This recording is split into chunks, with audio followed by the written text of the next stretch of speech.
untuk masuk ke perguruan tinggi negeri. Nah, kebetulan waktu itu saya juga, maksudnya itu tuh cuman beberapa anak-anak saja yang dipilih karena dia diurutkan berdasarkan nilai rapor dari yang tertinggi gitu. Nah, kebetulan saya juga lolos itu, tapi tidak lolos dari nilai rapornya, tidak lolos tesnya, hanya lolos siswa eligible saja. Terus waktu bulan Mei, habis wisuda, habis pengumuman itu, ada ujian SNBT.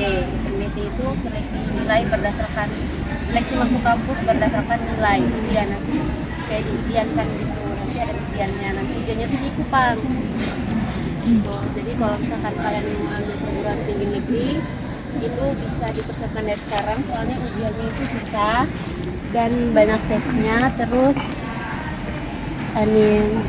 persaingannya itu ketat, apalagi kalau misalkan kalian mau ambil jurusan yang persaingannya ketat kayak kedokteran atau teknik gitu tuh susah untuk masuk ke situ.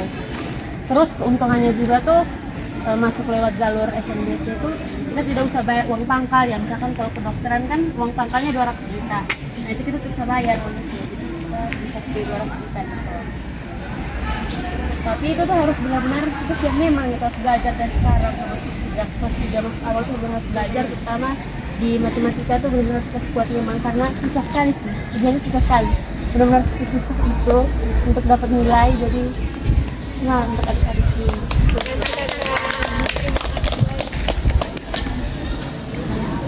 Ya silakan bertanya.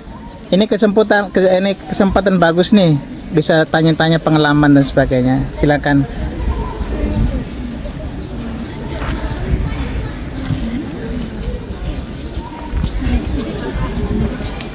Kan masuk fakultas kedokteran, mau tanya sedikit tips-tips untuk belajar, misalnya mulai dari sekarang kalau misalnya ada yang mau masuk kedokteran, itu tuh kira-kira kami tuh tips belajarnya tuh seperti apa supaya bisa ikut tes SNBT atau SNBT. Oke. Jadi kan SNBT itu kan tes, jadi dia tuh ada beberapa subtesnya. Jadi ada penalaran matematika, itu tuh matematika, terus ada pengetahuan kuantitatif, itu matematika tingkat lanjut, jadi macam trigonometri, logaritma gitu. Terus bahasa Inggris, literasi bahasa Inggris tuh kalian kalau bahasa Inggris tuh cari ngomong teks-teks susah, terus kata-kata sulit itu tuh minimal satu hari tuh bisa puluhan kosakata lah itu kalian baca, kalian pahami artinya. Soalnya tes bahasa Inggrisnya tuh kata-katanya tuh susah gitu, jarang dipakai lah sehari-hari.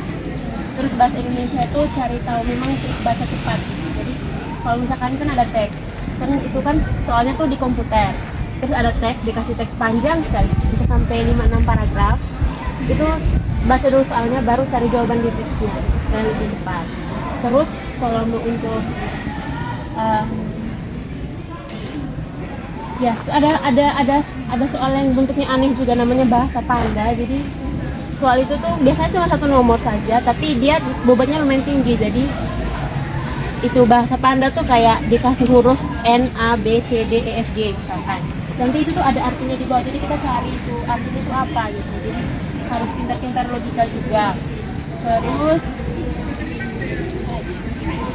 paling belajar itu saja sih dulu, karena yang penting kalau kedokteran tuh masuk dulu gitu. Sampai di dalam baru belajar tentang organ tubuh, kayak belajar tentang manusia gitu. Yang penting kita sudah masuk dulu, soalnya masuknya itu juga persaingan ketat. Kalau adik-adik sini peminatannya ambil apa? Kesehatan. Pas. Ini calon dokter semua nih. Ada yang lagi, ada lagi yang mau bertanya? Mumpung kakaknya masih di sini loh, Bella.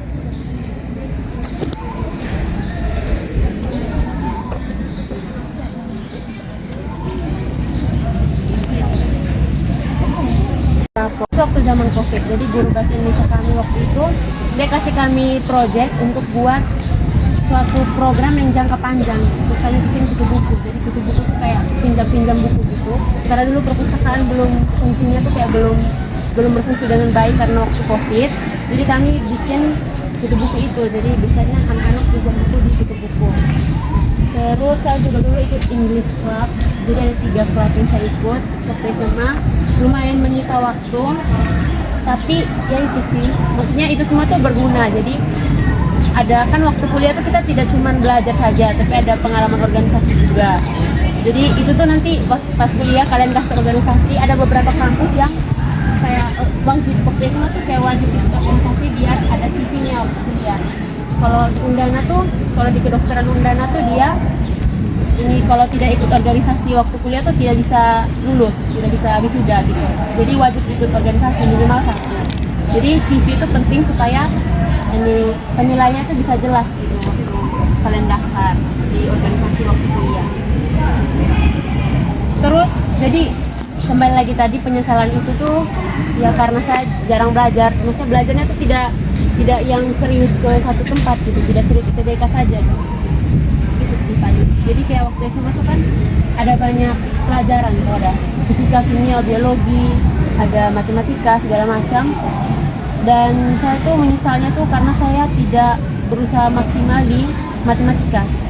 Saya matematika tuh benar-benar harus ditekan, benar-benar tekan sekali sih, soalnya itu paling penting.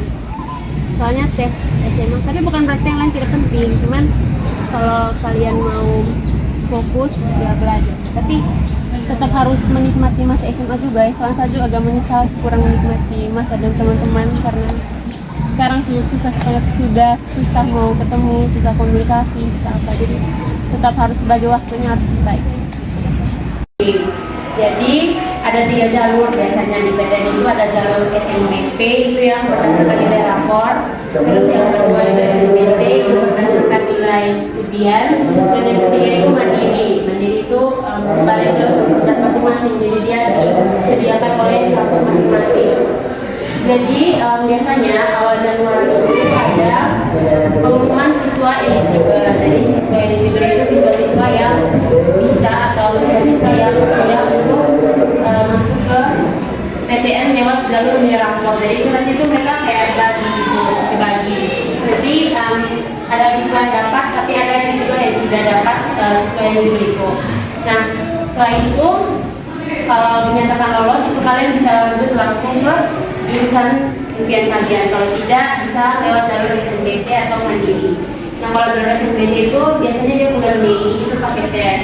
Tesnya itu biasanya di PTN di provinsi. Kalau kami di Jepang di Undana. Jadi tesnya itu ada beberapa subtes, ada bahasa Indonesia, bahasa Inggris, matematika dengan pengetahuan umum. Nah kalau untuk bahasa Inggris sendiri itu tips dari saya, kalian belajar memang banyak kosakata bahasa Inggris, terus banyak belajar teks bahasa Inggris juga. Jadi biasakan diri membaca bacaan yang panjang dalam bahasa Inggris itu, karena itu membantu kalian di perguruan tinggi juga, sekaligus bisa menjadi bisa belajar untuk SNBT. Terus bahasa Indonesia juga teksnya karena itu yang diujiankan di SNBT. Terus kalau mandiri itu kalau kalian sudah tidak lolos di jalur SNBT dan SNBT, itu baru daftar lewat jalur mandiri. Terus sudah exam. Oke, ada yang mau bertanya? Sudah dikarang angkatan 67 sama 2 tahun yang lalu. Jadi dulu kami itu sistemnya tuh masih bagi jurusan IPA IPS bahasa. Jadi kalau itu kita bagi dari kelas 1. Nah karena saya mau ambil kuliah kesehatan, jadi saya ambilnya di jurusan IPA. Nah kalau untuk adik-adik kelas 10, mungkin adik-adik siapan dari sekarang itu belajar lagi. Terus kan adik-adik ada kegiatan matrikulasi kan,